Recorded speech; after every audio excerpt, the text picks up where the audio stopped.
Hi guys, welcome back. Right, we're gonna do another live stream. What we're gonna do is we're still trying to refine our sliders. So I'm just gonna load back up our CPU sliders. So we were at 45 on these, and we were seeing reasonable results from it. But what we were going to do is we were going to try and change the pass coverage to be slightly better. So we're just going to bump up this pass coverage to 55 and see how we go. So we're going to dive into the quick play. We're going to do the Washington. No, we're doing the Washington and Dallas game. So as we can see, the Cowboys are currently an 80 overall, and the Commanders are the surprise Commanders, I should say, are an 80, an 86. So their sort of overall has gradually increased as the season's gone on. NFC East, Eagles are currently on top 8-2. The Commanders are on a two-game losing streak. Funnily enough, they're 7-4 now, so they'll be desperately wanting to beat the Dallas Cowboys, who are 3-7 and third in the division. The Giants are 2-8. Micah Parsons and CD Lamb are the X factors for the Dallas Cowboys, and All-Pro right guard Zach Martin is the superstar. For the Commanders, superstar is scary Terry McLaurin, and we've got Allen and Lattimore, defensive tackle and cornerback, are the X factors on the Commanders. So let's dive straight in and take a look to see who is going to win this one. I'm just going to quickly get the red zone on the big screen just to see if I can have a look to see what kits these guys are actually playing in. I mean, this is one of those classic matchups that I always look forward to. Obviously, it's a bit different now with the name change. So there was always quite a lot of nostalgia with when it was the other named team playing. So the Cowboys versus the Commanders doesn't have the same sort of ring to it. So right, I think the Commanders have got their yellow pants uniform, so I think we're going to be able to do this. I'm just going to get red zone on the big screen. So let's just have a look at the uniforms that we've got. So they're going to go with the alternate option pants today, by the looks of things, which is probably going to mean that the Cowboys are going to be in their home jersey. I'm just trying to have a look just to see if we can see who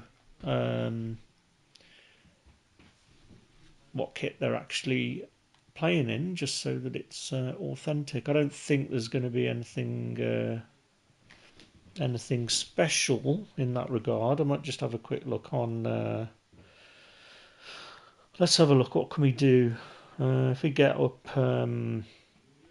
Game Pass and have a look? So we'll probably watch this game on the big screen. I usually watch Red Zone unless there's a 49ers game going, but just try and see if we can have a look. See if we can see what Cowboys kit is wearing. See, the Panthers are playing in their. Okay, yeah, the Cowboys are just in their regular kit, I think, by the looks of it. So Chiefs are just kicked off. So I do like that Panthers uniform, the dark helmets and the dark kit. Does look really nice. So yeah, getting some kickoffs here.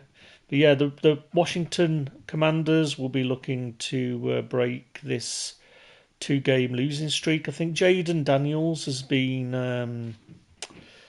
I think it's been a bit of a problem with injuries for Jaden Daniels. He just hasn't seemed himself the last two weeks. So it'll be a pivotal game for them to hopefully try and turn this around. So I think that they're just going to be in their away kit. So yep, let's dive in and see how Madden calls this one. So yeah, I think Jaden Daniels has just been having a few problems, injury problems.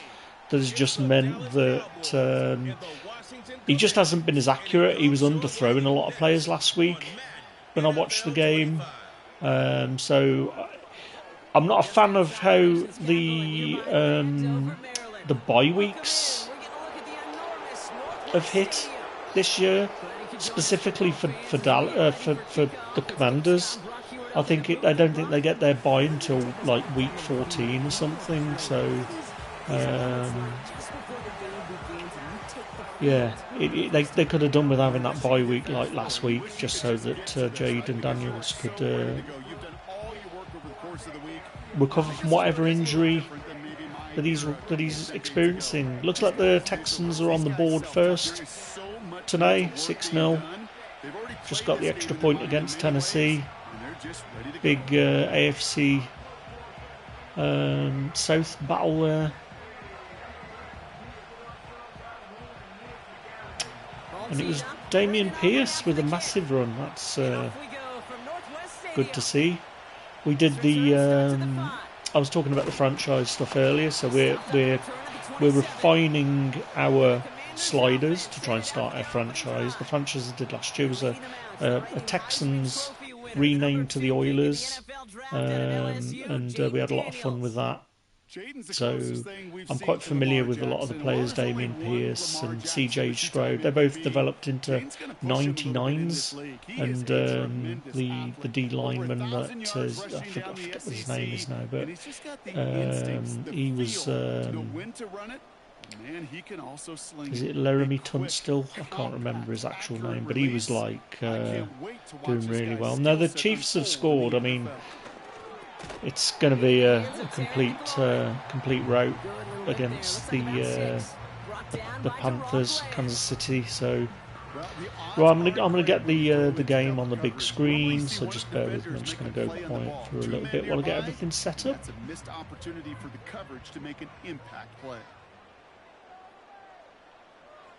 From the 33 on second down. Got Sinnott, it's complete.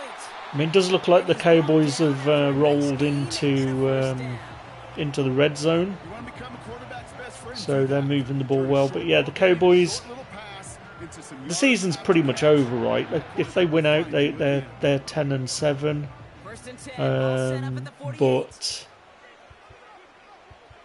they're just in all sorts of messes with Cooper Rush. I would like to see Trey Lance come in. I would like to see how. I mean, it says a lot about Trey Lance, right? That they signed him, and instead of having him starting, we've got Cooper Rush. So it sort of says a lot about what and how Trey Lance has developed. And it's pretty crazy, really, when we think about what the 49ers ended up giving up and what we traded up to get. It's pretty crazy that he just hasn't developed. But starting Cooper Rush against ahead of Trey Lance just tells you all you need to know about whether Trey Lance is an NFL quarterback or not. But we'll see. Cooper Rush doing under centre at the moment, driving in the red zone. And we've got the Indianapolis Colts playing the Lions as well. They're coming out in an alternate kit as well. We've got the dark helmets for the Colts with the navy blue jerseys, looking nice. And we've got the Buccaneers and the Giants, so the other AFC NFC East team playing against Tampa Bay. So Giants, their season's pretty much done as well at 2-8. So I think this Lions game is going to be pretty cool. This Lions Colts game. 9-1. Best team in football, in my opinion. I think a lot of people are seeing the Lions as their new Super Bowl favourites. I think the power rankings have got the Lions up there. When Aiden Hutchinson broke his leg, I thought this is going to make or break this team, and I think, like a lot of everybody, I thought that they were just going to crumble a little bit on defence because he's been so dominant, and I think it's been the opposite effect, that the injury has just galvanised the defence even more.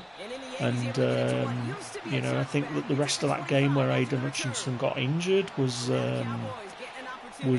pretty crazy. The defense did a good job, and they still came out with the victory. And since then, they just haven't looked back. They were good last season, but it feels like the Lions, as this season has progressed, have just improved at every single level.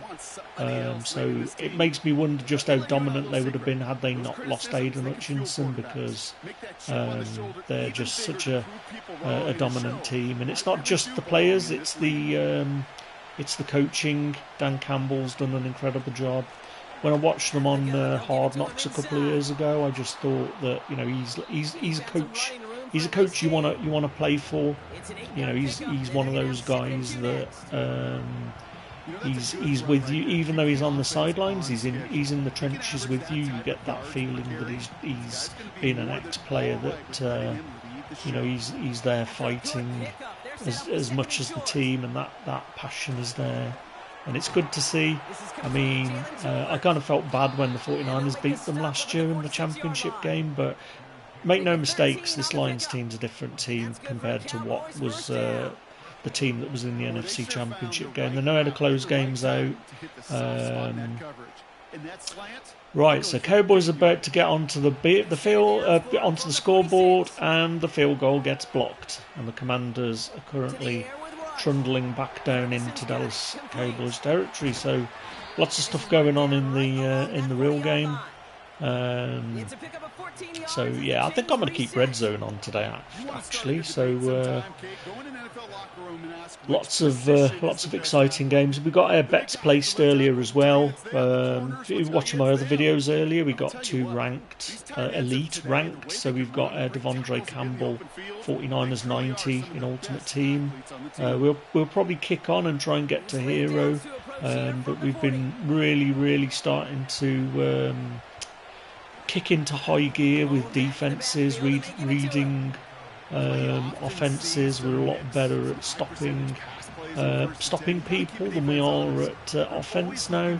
We had a spell before where we were pretty good on offense and the defense was the struggle, but now I'm trying to make that translate into me seeing other people's defenses a bit better. We're just playing defense better, but I think that because we are playing defence so well now, one of the big problems has been the offence has stagnated. We went through like a 5-game span where we didn't even need to play any offence because we were getting pick sixes, or we were doing just enough getting the field goal, and the defence was keeping us in the game. But yeah, we're going to probably try and kick on and see if we can get that 91 Devondre Campbell if we can.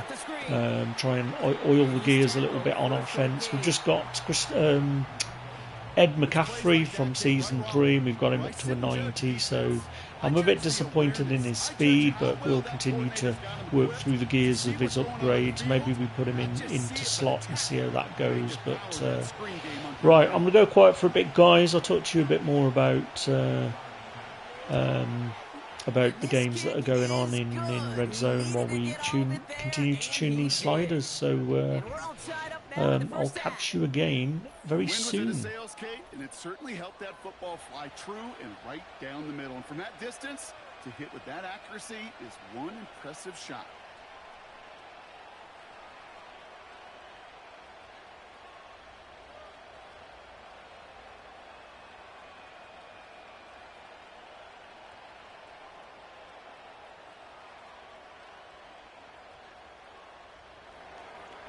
Aubrey now to kick this one away. Returning it from the 4. This return makes it up to the 25.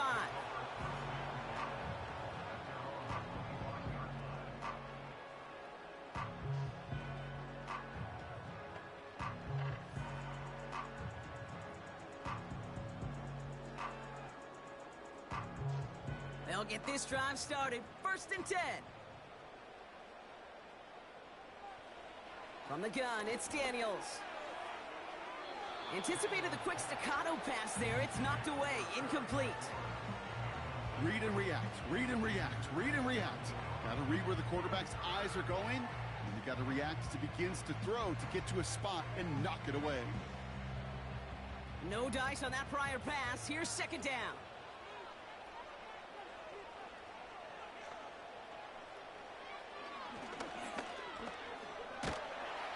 Doesn't get much beyond the line, a yard at most.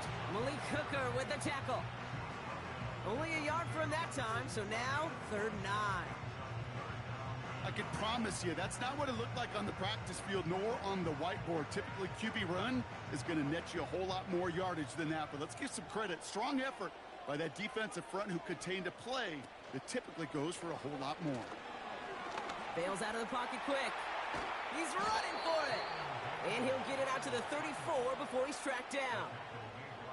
You know, Kate, they always say that QB clock, you know what it's more like? It's more like an alarm, especially in a situation like that. And it's a good thing you woke up to it, able to make something out of nothing and at least keep them moving forward.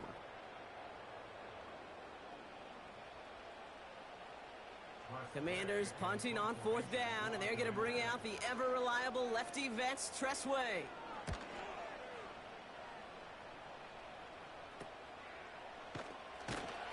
And before that return amounts to much, they bring him down. Nice kick there. It's a punt of 53 yards. And the Cowboys will get set to go on offense.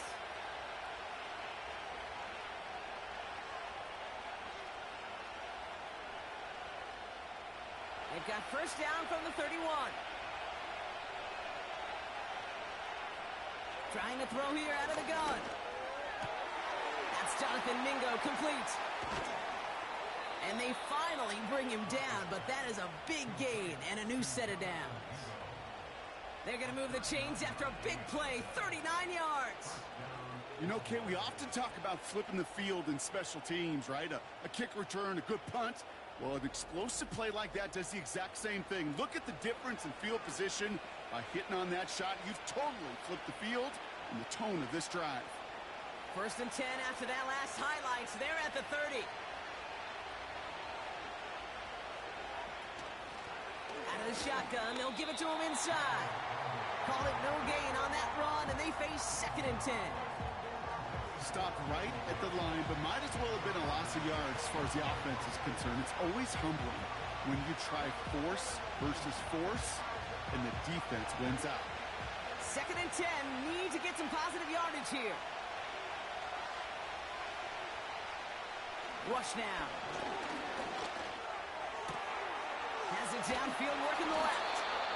And they catch up to him, but not until he's got a huge gain and a 1st down. It's a 26-yard pickup there. And now they have a 1st and goal.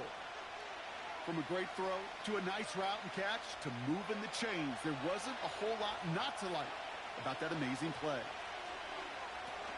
Dowdle reaches the end zone. Touchdown, Dallas. The Cowboys break the tie here in the 1st. So, Brock, this offense starting to find its rhythm a bit as they finish things with a touchdown there to give them the lead. And the key word there that you said is finish, because you want to have that mindset, even in early in the game, that field goals aren't going to cut it. So that's great work to make sure they finish with 6 points. Brandon Aubrey now on for the extra point.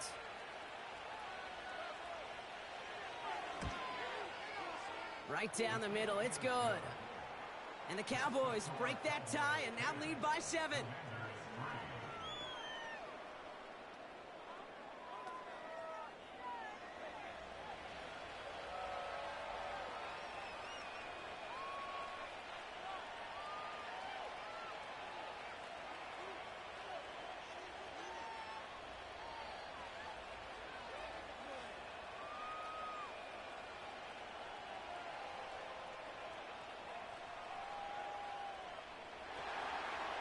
recovery now to kick this one away.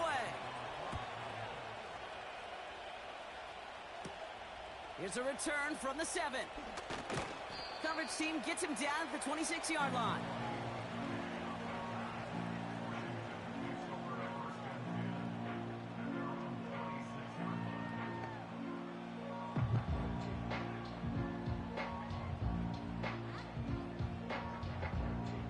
Drive starts out with a 1st and 10. Drive begins with a run. It's Robinson. And they limit the damage just a few yards on that gain. That was Micah Parsons making that play. Give him a few yards on that run. It's 2nd and 7. You know, Kate, I like to call these body blows. Body blows. You got to be committed to running the football. Even if it doesn't move the chains, I guarantee you that wear and tear will pay dividends later. From the 29.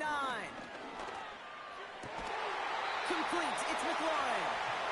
And he's going to get this up to the 45 before he's brought down. It's a great pickup. 16 yards, and now they've got 1st down.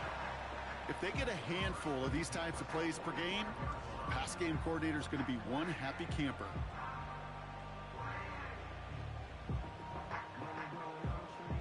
Ball on the 45, 1st and 10.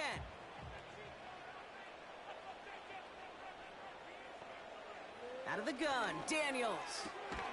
He keeps those feet in and makes the catch. Kid, I promise you, if you and I got to travel the country and watch young quarterbacks, even really good high school quarterbacks, out routes are the hardest to complete. Slants, goes, fades, all that stuff comes somewhat naturally, but really trusting yourself to throw that out route, that comes with time and experience. Ertz reels it in. And he's caught behind the line for a loss. A good RPO play, it takes a lot of timing, proper decision-making from a calm, cool, collected offense. Well, that one didn't have any of it. So now here's 3rd and 5.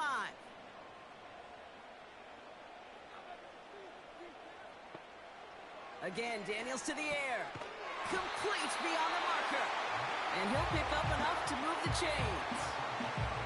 You know, Kate, they say a dog is a man's best friend. Tight end that moves the chains on 3rd down, that's a QB's best friend. They'll head up 1st and 10 from the 42. From the gun, it's Robinson.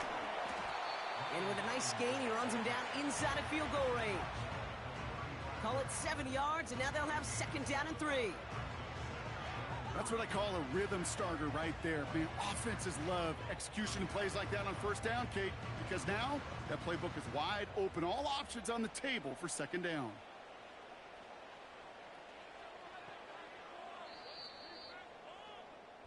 One quarter down for these two NFC East teams. Neither side separating much so far.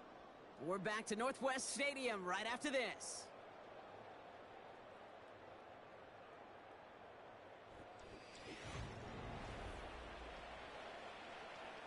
Time now for the 2nd quarter. Commanders in possession. They're advancing it well as they face 2nd down. Staying with Robinson. And the defense gets there to force a small loss. Now might be a good spot to remind everybody, about for the 1000th time, how much better athletes these D tackles are today, Kate. A decade or two ago, they just ate up space. Now, they eat up running backs. 3rd and 6 for them to figure out now. Shotgun snap to Daniels. And even on 3rd down, he sees no choice other than to get rid of it. Not the play they wanted. It's going to be 4th down. So many coaches love 3rd downs, and they practice them so much, Kate. Why? Because they're the money down in the NFL.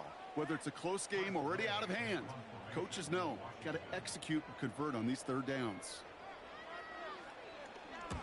Punter takes the field on 4th down, and he sends this one flying. This one's headed for the sideline and out. We'll get the mark. They say it's at the 9 where it crossed.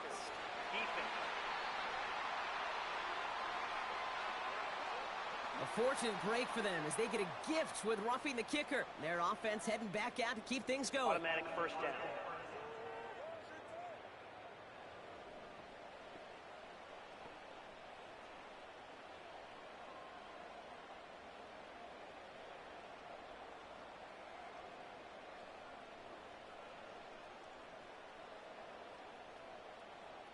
You gotta be smarter than that. No reason to hit the kicker there, and that gives them a first down. They'll run here following the penalty. And he manages to reach the 19 before he stopped.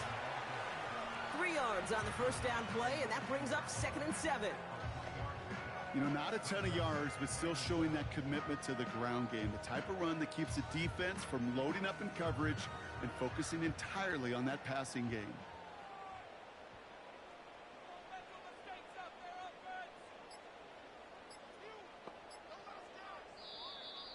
Didn't get that one off in time. This is going to be a delay of game. Delay of game, offense. Man in motion wasn't set in time. Just couldn't get a snap away before the play clock expired. Still 2nd down. Back to the line they go. It's 2nd down. Shotgun snap, looking to throw. Brought in close to the 8. And they get this down to the 7-yard line. It's enough for a first down. Nice find by the rookie quarterback from LSU.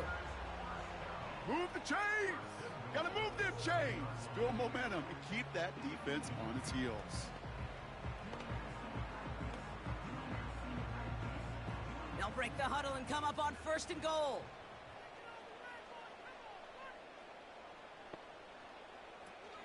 Here's Robinson.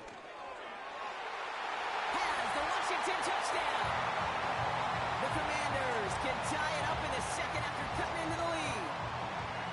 Made the right read on the RPO inside the red zone, Brock, and things worked out. And you know what is so key about these RPOs? It's that mesh point. It's the details right there. Not immediately giving any indication of what they were going to do, and it created, Kate, the slightest of hesitations for the defense. And that slightest opportunity is all he needed to hit the end zone. Austin Seibert on to try the extra point.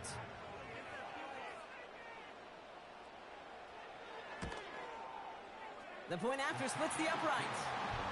And the Commanders tie things 10-10.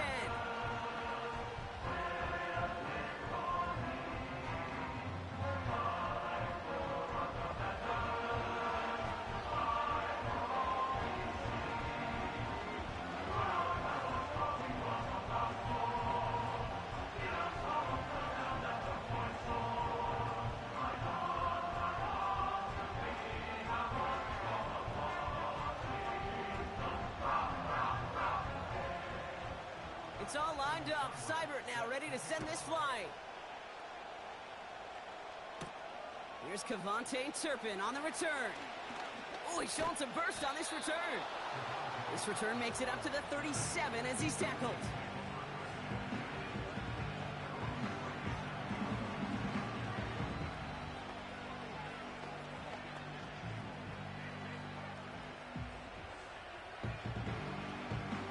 The Cowboys have it in great field position as they come up to the line, 1st and 10.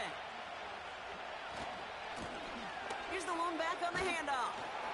And he gets his offense forward to the 44-yard line. It's a solid 70-yard pickup on 1st down. Now they're going to have 2nd and 3.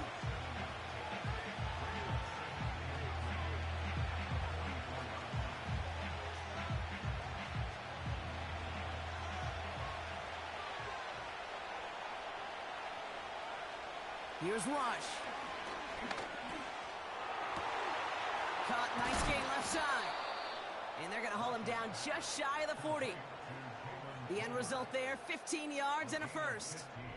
You know, it sure seems like he knew exactly where he was going with that before the snap. That's a pre-snap decision that led to a post-snap first down.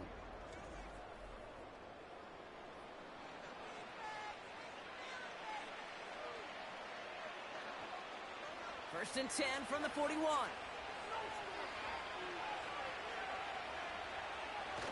Throwing now off play action. This one caught by C.D. Lamb.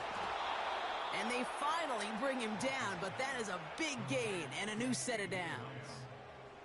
They get 22 on that one. And it'll be first down, Dallas. Kate, when you watch the combine, you'll watch guys try to make this throw. And without chemistry, it's so hard to execute. That was picture perfect. That's a QB and receiver on the same page, because that route, that deep out to the field, that takes just a different level of connectedness. Touchdown, Dallas! So the offense showing a slightly different dimension there, Brock, getting the running back involved with his hands for the touchdown. Yeah, such an advantage. I think when you think about it, Kate, it really is about the 80s where we start to see these running backs not just tote the ball as runners, but be real weapons when they get the ball in the passing game. Yeah. That's well done.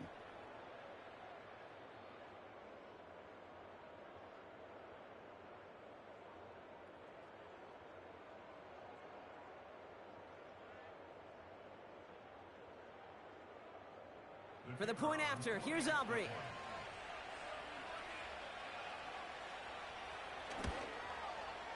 Extra point sent right down the middle. And the Cowboys break that tie and now lead by 7.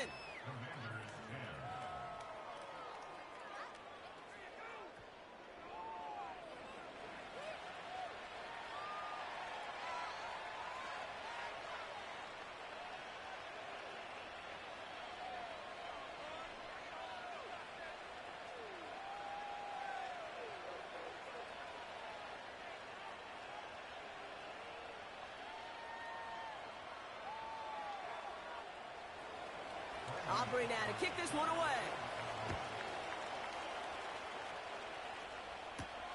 Return starts at the 3. And he's brought down just inside the 25 on the return.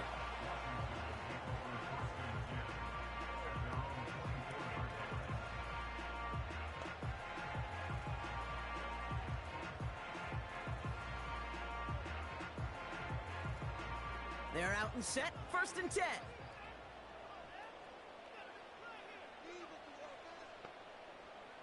Throwing from the gun here. Has a man, it's Ertz. And he's going to be out of bounds just before reaching the 30. You know, Kate, over the years, I've heard defensive coordinators say, hey, you got to earn the right to rush the passer. You got to earn the right for me to call blitzes. And when you call a blitz and you don't get home and you don't hit the quarterback, you've earned nothing. After a good pickup, they've got 2nd and 4.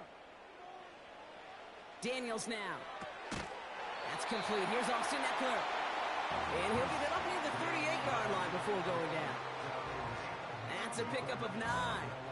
And that'll be good for a Washington first. Translatable skills. That's what you call it. So effective as a runner, but those same traits that make him a great runner, adept at getting those yards, well, he translates it now as a receiver in the open field. Falls to the ground out left, incomplete. That just goes to show you can't take any completion for granted, even on some of the shortest passes in the game plan.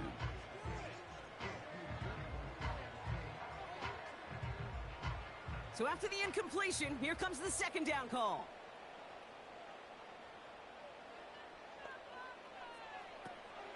Shotgun snap, they're going to throw. And he let his man just a little too much there. That's an incomplete pass.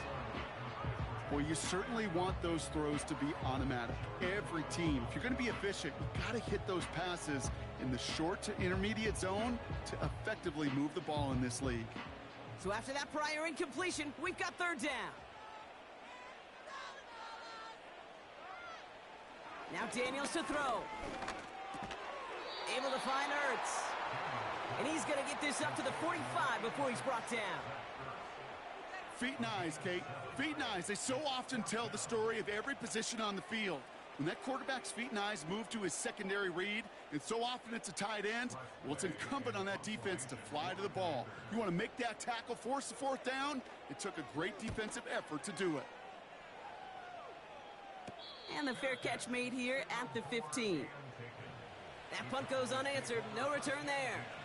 And the Cowboys will be backed up to begin the drive.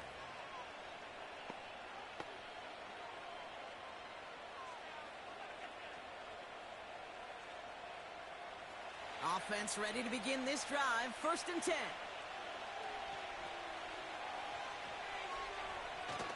Now he'll throw off the play fake.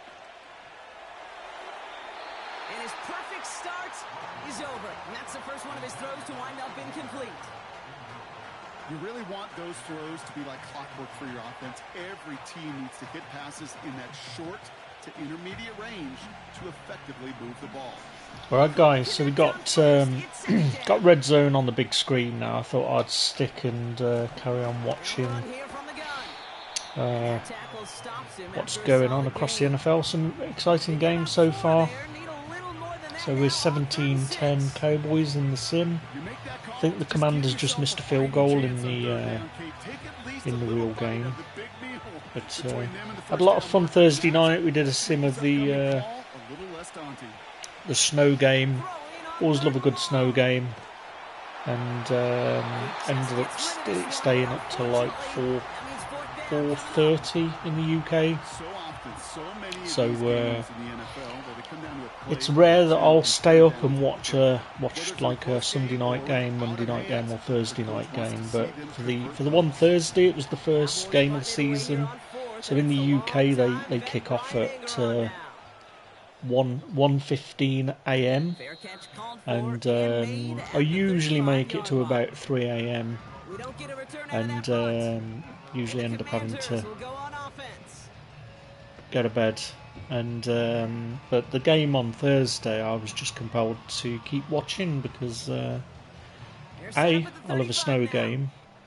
B, I love a snow game, and C, I love a snow game. And you never quite know what's going to happen, but I'm approaching 50 now, so I can't do what I used to do when I was a lot young, when I was a young buck. Now it's like it's the same as like going out drinking. That when I was younger, I could do like Thursday, Friday, Saturday, and Sunday night on the lash, as we say over this side of the pond. And as you get older, it just sort of takes longer for you to recover. So I can't imagine going out on the lash on a Saturday night anymore, like I would have done 20, 30 years ago. And when I go out, like for family gatherings and things, and have a few beers, it feels like it takes me 3 days to recover from it. So, but yeah, stayed up till like 4 a.m. and I still don't feel like I've recovered from it, if I'm being completely honest. But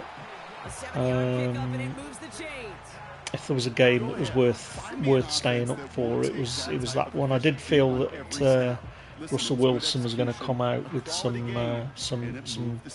heroics, or maybe a snowplow might have come out and cleared the field. I think that's why the Browns didn't go for the field goal when they were like on that last drive. I think that there was some speculation over the third down, because I can't remember what happened now, because I thought if it's intentional grounding, that's like a loss of the down, right? And I can't remember whether it was like an illegal contact or something rather than a grounding, whether there was a player in, because I was having to watch it without any sound because everybody was obviously in bed at 4 a.m. in the morning. So I don't quite know exactly what happened, but they were a bit too far out anyway for a field goal in those conditions. You know, there's just too much that can go wrong, and they would have probably carried on trying to power it into the end zone. But it was a good game. I thought maybe if they did need to kick a field goal, whether we would have had like a 1980s snowplow come on the field. And I mean, that's an interesting link to England. John Smith, the kicker for the Patriots in that game, the snowplow game, was actually a Brit, like me. It was a little bit before I got into the NFL. I sort of got into it in the mid 80s. American football, I think, came on to TV in the UK in the early 80s, like 1982, or something like that. And I got into it because my brother and his mates started to follow it. My brother was a Bengals fan. I mean, well, he still is a Bengals fan. Actually, treated him to go to watch the game at Wembley a few years ago, the Bengals against the well, they would have been the Redskins then, wouldn't they? The game that ended up getting tied, I think it was like 24-24 or something like that. And yeah, he was a Bengals fan. One of his mates was a Bears fan. A couple of my mates were Dolphins.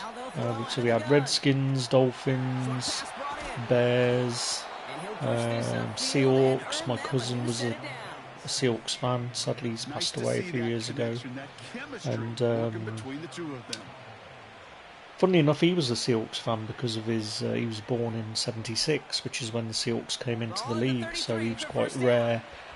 Being a Seahawks fan in the '80s, they weren't that great at the times of the very tail end of Steve Largent and Dave Craig at quarterback, and the original Kurt Warner at running back, the Brian Bosworth.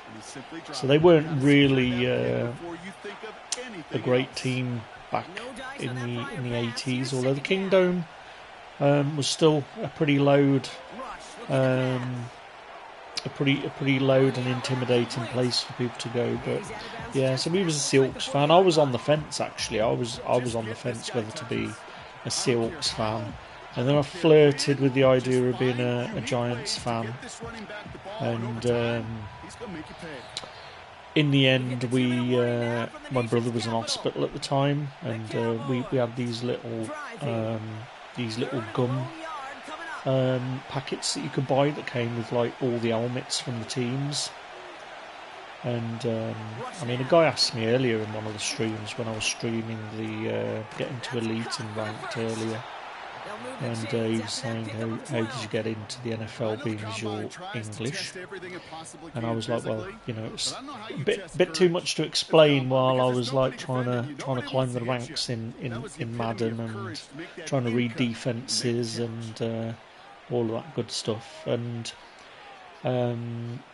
my brother was in hospital at the time, as I was saying, and he was collecting the helmets.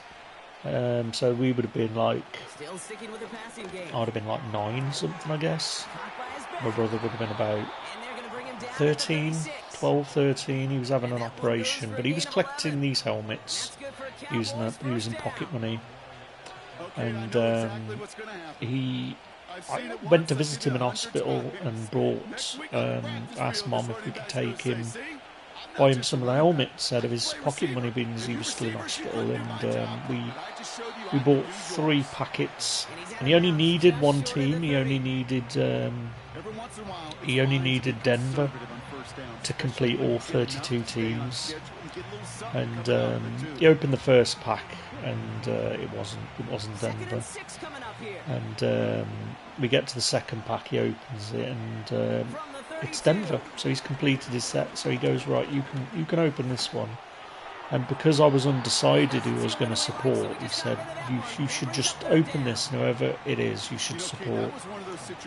And we would have been August 1988 at this point. So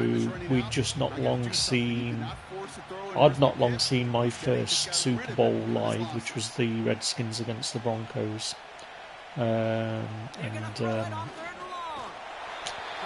So my brother said, look, it's the last pack. I've already got mine, so he already got all the teams, and he said, what you should do is whoever you open, you should support.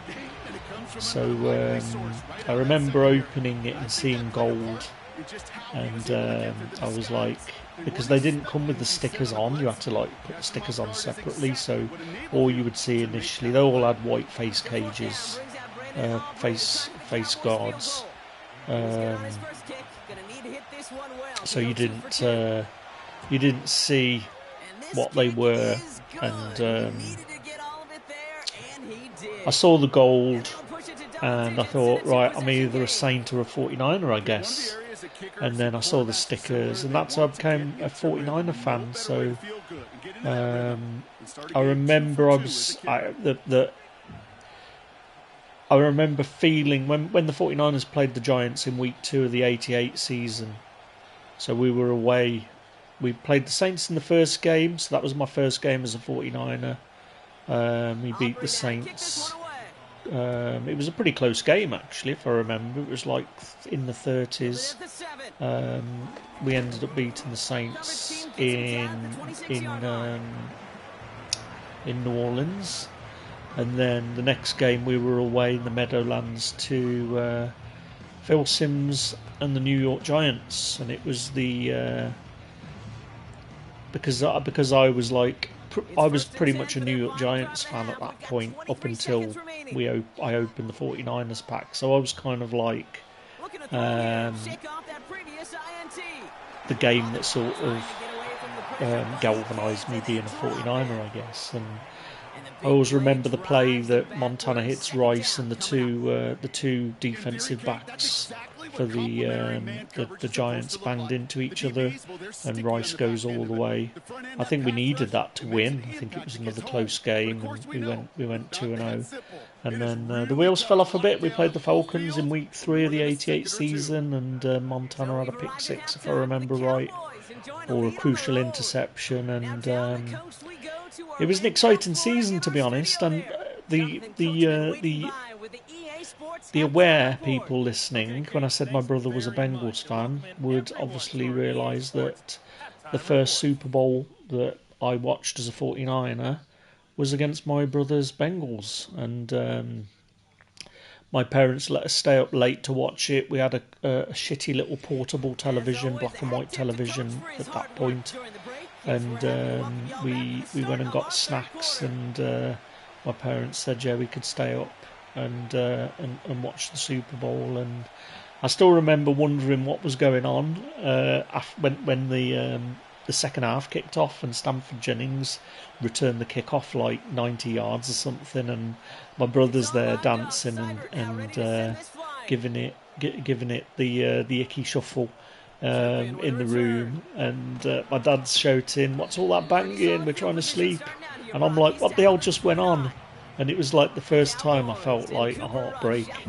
And I think the Bengals had gone up like, was it like 13-9 or something at that point? And, oh no, it would have been 16-13, I think, maybe. And I was sort of like, oh man, we're going to lose. And yeah, ultimately, John Taylor's touchdown, and I didn't really sleep after that. I mean, I still remember the half time, the what do they call it? The intermission, the continuity on the Super Bowl. It was the 80s song "Waiting for a Star to Fall" that would play, and the logo was like on a ball that rotated, and then the 23 Roman numerals lit up red. I still remember that like it was yesterday. As I've got older, my sort of memories faded quite a lot, but it's funny how a lot of those things sort of stick with you. But yeah, 49ers fan ever since, and I think for my first 14 years we won more than 10 games every season, and it wasn't until sort of I mean, I mentioned before one of the eventual goals of me doing the social stuff is to create some awareness for the eating disorder bulimia that I suffered from for 19 years, nearly 20, and I recovered 3.5 years ago. But one of the my health led to me not being able to work. I had other knock-on effects. I had pneumonia, a pleural effusion. I had an issue with my eye that I couldn't see out my eye for a few months, for like 9 months. And the crap just hit the fan with it all last year. But I'd recovered from the bulimia, and the damage from it had just paid its toll. You can't do that for that long. But I sort of got ill with the bulimia in 2002, and it kind of coincides with when the 49ers the wheels started to fall off. You know, I think we had Jeff Garcia at the helm at the time, and then we ventured into sort of the Chip Kelly era, and I'm not saying that's what caused my. Obviously, I'm not saying that's what caused my eating issues. That was other things, but it sort of makes me think that I'd been unwell for so long, and it sort of mirrored the 49ers bad seasons, and I think we had a couple of 1-15 seasons during that period, and I mean those Chip Kelly years, and was it Mike Nolan and Alex Smith sort of had like an offensive coordinator, different offensive coordinator for his first 4 years or something. And I often think back to had we drafted Aaron Rodgers, whether or not we would have broke him like we broke Alex Smith. And obviously the flip side of that is that would Alex Smith had ended up getting the Super Bowl, and how he would have ended up being in Green Bay. So it's always one of my what ifs when I think back to this stuff. If we'd have drafted, I mean, I know most people are like, oh, if we'd have drafted Brady, who was still on the board that year when Brady was available, but a lot of this stuff is sort of irrelevant when you're talking about quarterbacks that are either undrafted or players that are really low down in the draft. They're not really what ifs, but I remember Alex Smith and Aaron Rodgers were both fairly high up in the draft, and it was kind of a similar deal to the late 90s when we had Ryan Leaf and Peyton Manning. Not to the point that Alex Smith was Ryan Leaf. I mean, Ryan Leaf was all sorts of draft bust, whereas I think Alex Smith was seen as a draft bust, but I think in his later years he showed that actually he was a capable quarterback, and I wonder whether that year 2013, when we still had Smith and he got injured and Kaepernick came in, if we would have done better in the Super Bowl than having Kaepernick. And I know Kaepernick had some heroics in the playoffs that maybe we lose if Alex Smith's there, that big run against Green Bay that year. But I mean, for me now, it's been 30. Well, for every 49er fan, it's been 30 years since we last won a Super Bowl. It will be 30 years this Super Bowl, in fact, since the 49ers won a Super Bowl. And it's when I met my missus, I've been with my missus now for 30 years as well. We had our 30-year anniversary in August, and the first year we were together, the 49ers won the Super Bowl, and it took until 2013 to even have another sniff. So what was that? 18 years. So I think the window slams shut pretty quick in the NFL. I think that sometimes, especially the season we're having now, we're 5-5. We had that horrible loss last week against the Seahawks and Geno Smith, and the Seahawks were still being plagued with a lot of the stuff that they've had quite a few errant snaps, and that happened last week and again last week. But yeah, the 49ers feel like the window is maybe shutting a little bit.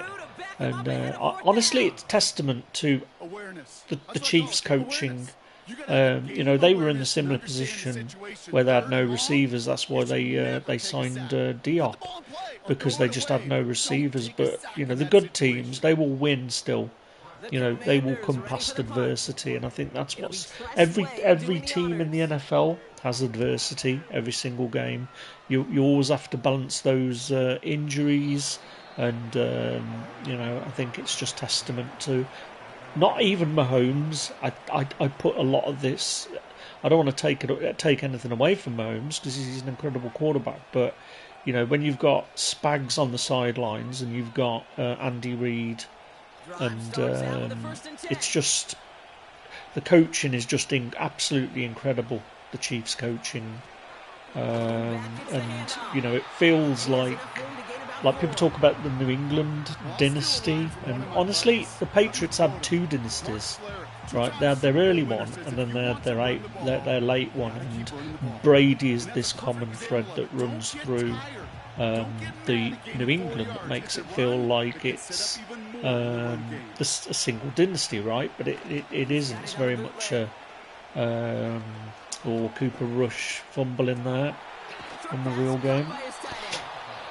But yeah, I mean, I love American football. It's one of the things that has been something that's been with me for 30, 35, what will it be, 34, 37, nearly 38 years of following following American football. And I played it for a few teams. I played it for a nearby team called the Sturbridge Pumas that didn't actually have an adult. They didn't have a junior team at the time, and I just used to go and train with the adults. They only had an over 18s team, and in the early 90s we had we had about 3 different divisions. So the division I was playing in was called the BNGL, the British National Gridiron League. And I was still, I would have been like 13, 14, and I was trying to persuade them that they needed to get a youth team or allow me to get a few snaps for the adult team. And we used to play in similar kit to Denver, but we had blue tops, orange pants, and orange helmets with a Clemson style paw print on the helmet. So they were the Sturbridge Pumas. And then I dabbled with the Birmingham Bulls, but it was so far away to get there. It was too difficult. You know, we didn't have a car. We were poor. We didn't even have a telephone, and not many people wanting to play it like me meant that I was having to travel, and I used to travel all the way to Brum when I was 12, and it meant that I didn't really get to play that much. But honestly, for me, just putting pads on and training was enough. I didn't really need to play the game. And then I had a few seasons with the Redditch Arrows, but didn't really play that. I didn't really sort of go enough to sustain playing. But I used to be on special teams a lot, and quite a few snaps at receiver. And then I mean, I did enough to screw my knees up and my shoulders up, though, I might add. And then I had my bell rung a few times, but it was always the one thing that I felt like I wanted to get back to, but the eating disorder just pretty much put pay to that. I did go back in the late noughties, about 2009, and that was probably the most games I'd played in, funnily enough. And but yeah, I mean, I'm too old now, I'm nearly 50, but I would like to maybe explore getting into coaching or even officiating. So I had to I ended up my health led to having to restructure what I do for a career. So this is pretty new recently. I only work 2 days a week now, so it gives me the opportunity to invest my time in stuff. I enjoyed my career. I enjoyed what I did, programming, and the company that I co-founded. It was something I enjoyed doing, but I think I enjoy American football and maybe doing something. I can't play anymore, but I could maybe look at coaching. But I know Madden's like completely different to real world. I mean, it's close. You know, it gives you enough to be able to understand some of the concepts. Cover 3, cover 4, reading defenses, what players are doing, what's going to work. All of the fundamental stuff I've known for 30 years, but thinking about it from me being a wide receiver, how to play that position and things to look out for in terms of what defensive backs do. It's like when I played, I was always looking for tells, and it's like it's quite commonplace now that you'll be looking for tells, and I'll do that all the time in Madden. Like, does the guy always motion when he's going to run? Will he motion a player to the side he's going to run, or all of that stuff? Does he always run to the to the widest part of the field, depending on where the ashes are? And I know that I fall into that complacency sometimes, and I'd always looked out for tells like what the cornerback would do, or even when I played as a cornerback, sometimes I'd know that I'd always be like trying to add grip to my gloves if I know I'm going to be running. Put a bit of lick on your gloves. So I'd always be conscious of that when I'd line up at cornerback to see is the receiver like putting a bit of stick on his gloves, like a bit of lick on his gloves to get a bit more grip, because we didn't have these super sticky gloves back then. They were just starting to come out, so you'd add whatever to your a bit of lick to your gloves to add a bit of stickiness to it. So I'd always look for those little tells to see whether it's giving it away that it's a passing play. And a lot of times when you're a receiver, you're not looking to sell it. If it's a running play, you're just looking to get an hand on your man and defend. But honestly, I'd always try and sell that I'm going to go deep and try and bring that corner up with me. But things are a bit different in Madden. Obviously, it's a computer game, so a lot of these players are just playing to what the attributes are. And although they say they've got this technology where the tackles and everything's different, it never really is. It's always a bit, there's a lot that's predetermined in terms of how they're gonna run, or I mean, their play recognition sometimes has a bearing on it, I guess. But yeah, I've been. We went 8-2 today in our ranked. I don't usually play online. Mainly because I'm not the greatest loser. I've got to be honest with you. And I used to play FIFA a lot, and my missus coined the term FIFA rage, because when I was young and an idiot, I would absolutely lose it if I lost.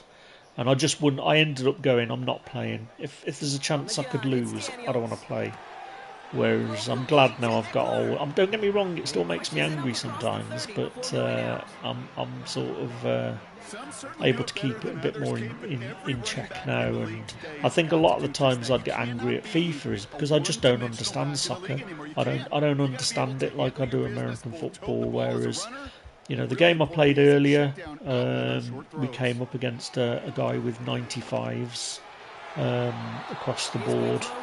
Well, it looked like he had 95s. He had two 95s and a 94, or two 95s and a 96, because he had chems on it. And already when that game came up, I was already feeling that I was going to lose it. The mental thing, the same as what teams get when they play the Chiefs. You tend to sort of overthink it. But I ended up losing the game still, but I still felt like I was stopping the guy. He went up 7-0, and then I made a dumb mistake and he went up 14-0. And then I got the ball back and managed to score a quick touchdown. So it's 14-7. It went into the half. I was going to get the ball back. But because I got another pick with 8 seconds left, I went into glory mode and threw a pick. And then he got a pick 6. So it went in 21-7. But I was close. I felt like I could have beat that guy. He had like 5 or 6 overall on me. But I think that we're getting better at it. I like learning the intricacies of the different defensive coverages, reading about some of the more exotic hybrid coverage schemes, like you cover 9s and you cover 6. and coming out in different shells to disguise whether it's cover 2 or cover 3 or whether it's man, and you know, changing some of the alignments up. And honestly, today our offense has been crap, but I think it's because I've been so rusty that the defense has been playing so well. You know, we ended up going out, as I said, we went 8-2 today, and we ended up scoring. We only scored like 9 points off offense, and it was all field goals. But the defense, we had like we must have had about 12 picks. We had Ronnie Lott's first touchdown return, and you know, we had those wins that got us into elite. So we're trying to get the Devondre Campbell 49ers outside linebacker. So we've already got the 90 now, as long as we don't lose too many games. But honestly, I'm going to kick on and try and do hero, see if we can get the 91 with 49ers Chems to be a 92. And I just feel rewarded from like learning some of this stuff, and I've just got a better feel for defense now. I'm reading off. It's the other way. I'm reading offenses better on by studying defense, and how to beat defense with the offense has made my defense better, because I'm kind of seeing what they're doing, and countering what a lot of people end up doing. Like a lot of people will go on 4th down, for example. So I've got specific plays that I know I'm going to use in 4th down. I'm more likely to send a blitz rather than be conservative. I felt that in those sort of like 4th and longs, I'd been beat so many times by being conservative. So I always sort of try and send the pressure on it now. But you know, the key is mixing it up. It's knowing you know, your basic strategies that you've got. Like, you know, I'll pretty much 95% of the time I will match the defense with what they're running. So if they're running a 4 wide, I'm going to go with a dime. If they're doing a 3 wide, I'll either be in a dime or a nickel. And then if they're 2 wide or any heavy sets, I'm in a 4-3 or a 5-2. But I'm also adapting this stuff. Like a lot of times, I know how I get burnt on a lot of these plays. Like goal line defense, I've really stepped this up. The amount of goal line stands I've had now, just because I know that people always the field gets compressed, right? You've only got like 10 yards once you're there, and it's reasonable to expect that a lot of people do overthink it, right? Usually you'll do what I was screaming for the 49ers to do in the 2013 Super Bowl and run the effing ball. You know, we had Frank Gore, and we were like 1st and goal. Why are we not running the ball? And the same with the Seahawks Super Bowl when they had beast mode and they decided not to run it. But people don't. They see that they've got 1 yard to go, and they will come out and try and push. So I will always first 2 downs, I will always go and just try and sell out for the run up the middle. And then once it gets to 3rd down, the nerves start jangling. I usually try and sort of defend the outsides. Then I'll use the mic backer and have a look to see how it develops. And if he does run up the middle again, I've usually got that plugged. And if he decides to do sort of a sweep, something off the edge, off the tackles, I'm usually there. I usually get beat on like outs, you know, the flat outs. I forget what the actual name of those are, but I usually get beat on those, and what I end up doing is going in the same goal line defense, but I'll put my 2 defensive ends into a flat coverage and spread the line out on 3rd down and 4th down. And the amount of times I've given away pick sixes in that exact scenario, I tend to have learnt from that from a defensive perspective, and I've always usually got a player there. And talked about gut instincts before in my videos as well, about like Cowboys have had a punt block now. Get another shot across the bow. Field goal blocked and a punt blocked in the real game. He could have made that field goal. Heck, he could have turned around and kicked But it yeah, I directly talk about the at his coach. gut Because it feels instinct, like and they honestly, got every this one time in needed. life, whether it's playing computer games or whether it's actually real life, every time I've had this gut feeling that something was not right or was going to go wrong, it's very rarely been wrong. If I've had that gut feeling, the times I've ignored the gut feeling and I've just carried on regardless are the times that I regret. When I've had the gut feeling and I've gone, even, usually it's usually right. And in Madden, sometimes I'm looking at the field and I don't know whether it's because my brain hasn't caught up to what I'm seeing yet, but it kind of feels like something's wrong and I'm going to get beat on an out or I'm going to get beat on a slant. And 9 times out of 10, if I don't audible into it, the thing that my gut is telling me usually happens. So I try to make sure I listen to my gut now. That's one thing in real life. Nearly 50 years has told me that your gut is very rarely wrong. And, when it comes to Madden, I always make sure that I audible into something else. If I think I'm being conservative here and I get the bad feeling I'm going to get beat, I'll audible and then I'll choose something. And so far, it seems to be working. And I guess we're probably I think we're getting on for 30 games in ranked now, and I would say we're something like 24-8 in terms of all win lost. So I'm delighted with that, to be honest. And we've only just come out of being an 89 overall team. So we've only just gone into a 90 overall.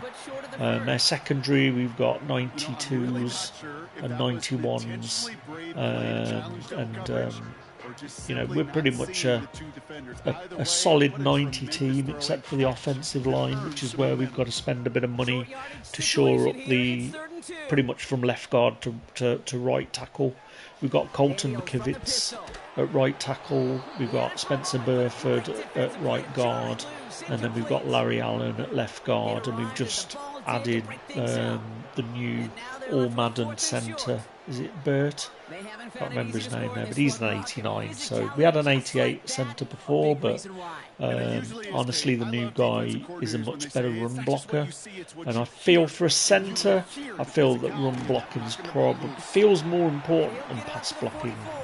But yeah, we do let a bit of pressure up the middle. So if any team ends up playing me and they realise there's a weakness in the interior of the offensive line, the mid blitz was absolutely killing me. So if it gets to the point where somebody's figured that out, I can do very little against it. You've got to start putting your running backs into block and getting the tight end on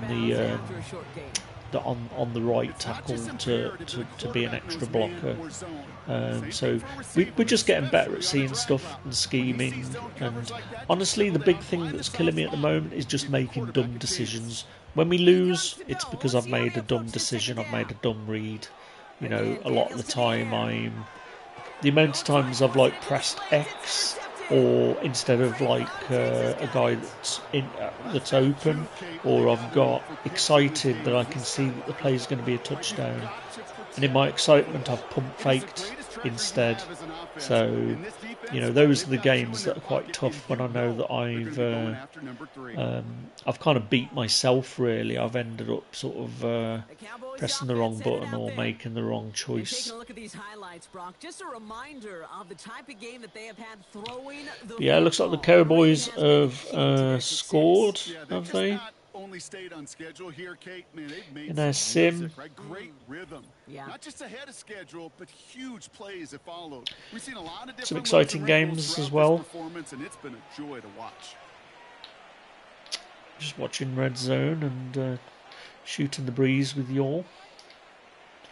But yeah, if you've got any questions for me, guys, on how I got into the NFL, I mean, I've covered most of it now, really, but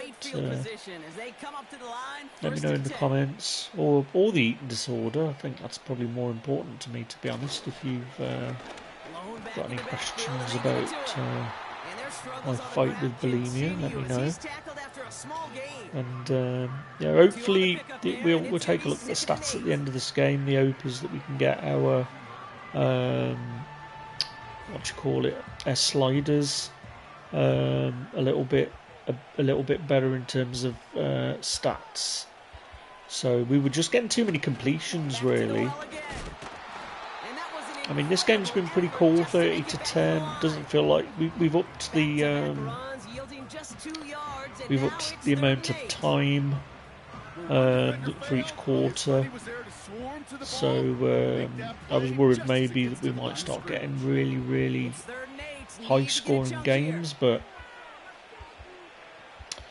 we'll see. We made a few adjustments in this one anyway. We've got the we lowered, I forget what it's called now, one of the defensive settings to be higher, 55, and then we've got 45 for wide receiver catching and 45 for quarterback accuracy, because I don't want quarterbacks always 75-80%. You know, I don't feel that that's realistic. You know, upper 60s, lower 70s, I would say, is what feels right. But I mean, it is different. I mean, this is where sometimes it's like it's easy to forget that the NFL obviously is more of a passing league anyway now, and the way that the game's changed because of concussion protocol and CTE. So it's you know, the game just plays differently. It's definitely more of a passing league. You know, it used to be a rarity. You know, 300-yard passing games were like a rarity. You know, it didn't happen all the time. If you were had a quarterback having a 400-yard game, you know, they were going some back then. You know, 250, 270 was like a good day at the office. Whereas now, quarterback gets like 200 yards or something. It's seen as pretty rubbish. But yeah, so 30-10. Looks like Dallas are driving. The drive picks up here, 1st and 10. Short side option here, he's running left. So I don't know who we're going to sim next. It might be the Lions-Colts game, but I might do the Bears-Vikings might be another good one. He made a quick read, saw the running back was going to get hit if he handed it, and he pulls it himself for a positive gain. And then later on, we will probably do the 49ers game. So 25 past 9. So yeah, big one for the 49ers. That I think that I think the season's gone. If we lose this, I mean, we've honestly got some really difficult games coming up as well. You know, there's a few games we've really got to find our stride. Just trying to have a look, just to remind myself just what we've got coming up. So we've got Green Bay today, right, winning team. Then we got the Bills, winning team. They beat the Chiefs obviously last week. So, you know, we could be 5-7 based on those teams having better records. Then we get the Bears. Let's face it, they've been in most games this season. You know, they're not a bad team. They might be sort of low down in their division, but that's just because the NFC North is probably the best division in football right now. You know, there was a period where every team had a winning record. Then we've got the divisional game against the Rams. They've already beaten us once this season. So the next 4 games are all going to be difficult. Then we've got the Dolphins. Then we've got the Lions. So out of the upcoming games, the only ones that I feel like we've got a shot of winning are the 2 divisional games against the Rams and the Cards. and the Dolphins game. So 5, 8. I honestly think we're going to go 8 and 9 based on this schedule. We've got to get it together, and we just haven't closed games out. It's like the losing. So the games we've lost this season. So the Cowboys come in and take this one on the road. That the Vikings game, fair enough. The Vikings ended up being a legit team, but it was a 4-point differential. Then we lose to the Rams that we should have won. You know, it was just bad clock management. We lose that by 3. Then we lose to the Cardinals by 1. Then we lose to the Chiefs handily. And then we lose to the Seahawks by 3. So we've been in every game, but I mean, we've got to turn this around. You know. But we'll see. We'll see. It ain't over till it's over. It's just not where I wanted it to be. Right. So we've finished up in the sim now. So we're just going to have a look. Going to switch back to the console now just to have a look at what the players' stats are. So, I mean, Jaden Daniels is a bit better. That's sort of where I'd like it to be, around the 62%. Kind of feels about right. 37 attempts, 23 completions. So, yeah, that completion is pretty good for Cooper Rush. I would expect these to be inversed, but, you know, the Cowboys obviously won the game in the end. Rushing yards as well, so nice to see Rico getting some yards there and Robinson, so pretty much held in check. Now we want to see the drops, so we lowered that drop, so that we might lower the drops again for the next one. And then defensively, we like to see like 6 or 7 solos, which is where we're at. So look at sacks, they're not crazy. 1, 2, 3. So 7 sacks. How many ints? 2 ints for Trevon Diggs.